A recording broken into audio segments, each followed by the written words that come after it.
ये देखो, ससुराल की ये मेरी पहली ठंड है, मुझे इसके मजे लेने चाहिए, लेकिन यहाँ तो मुझे छोड़कर सब घर वाले ठंड के मजे ले रहे हैं। सही है बेटा, तभी मेरी सास को पड़ी थी कि मैं जल्दी से बहू बनकर आ जाऊँ ताकि ठंड में 10 तरह की सब्जी मैं बनाऊं और ये मजे से रजाई में बैठी रही। हे भगवान, इतनी सारी सब्जियां बनाने के बाद बर्तन भी तो कितने सारे हो जाएंगे। इस ठंड में पहले इतना सारा खाना पकाते पकाते फिर बर्तन धोते धोते तो मुझे नानी याद आ जाएगी। मेरी ही गलती है जो शादी के पहले दिन ही ने अच्छे अच्छे पकवान बनाकर खिला दिए। पहले पता होता तो लाल मिर्च का सारा डब्बा ही उड़ेल कर बना देती। इससे अच्छे तो शादी के पहले के दिन ही थे।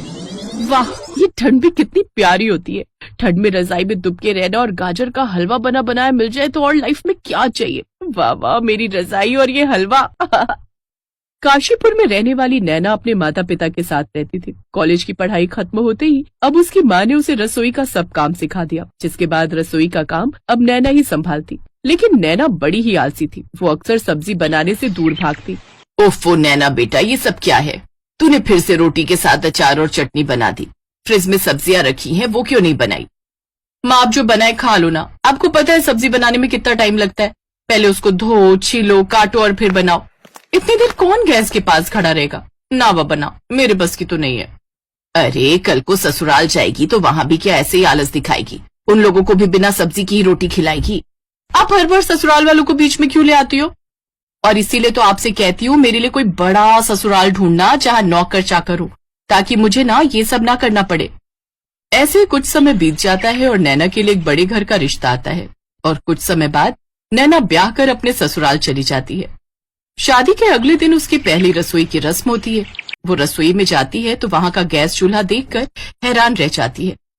हे राम, इतना बड़ा गैस चूल्हा! क्या मुझे क्या, अच्छा ही है, ऐसे जल्दी खाना बन जाएगा। फिर वो तरह तरह के पकवान बनाती है। पूरी, कचौरी, आलू की सब्जी, हलवा, रायता सब बनकर तैयार हो गया। अब देखना कैसे ये लोग मेरे हाथ का खाना खाएंगे तो खुश हो जाएंगे। वो मन ही मन ये सब सोच रही होती है कि तभी नैना की ननद डिम्पल और जेठानी अनीता वहां आती है। अरे वाह, खुशबू तो बड़ी अच्छी आ रही है। लेकिन ये क्या, ये तो आधा ही खाना बना है। नहीं दीदी, मैंने तो आलू पूरी, हलवा, रायता सब बनाया है। तुम नई नई हो ना, इसीलिए शायद तुम्हें अभी यहाँ के रूल्स पता नहीं। यहाँ खाने में एक नहीं बल्कि 10-10 सब्जियां बनती हैं एक वक्त पर। क्या? इसका मतलब इसीलिए वो इतना बड़ा गैस चूल्हा रखा हुआ है? हाँ और क्या, तुम तो ऐसे हैरान हो रही हो जैसे मैंने तुम्हें 10 नहीं बल्कि 100 सब्जियां बनाने के लिए बोल दिया हो। वो क्या है ना, यहाँ हर किसी को अलग अलग सब्जी पसंद है। अब 1-2 सब्जियां ही बनेंगी तो कुछ लोग तो भूखे ही रह जाएंगे, इसलिए 10 तरह की सब्जियां बनती हैं। अगर किसी को ये ना खाना हो तो वो खा ले, वो न खाना हो तो कुछ और खा ले। हाँ छोटी भाभी, और आज आप इस घर की परंपरा को आगे बढ़ाओ और फिर हम सबको खाने की टेबल पर बुला लेते हैं। बेचारी नैना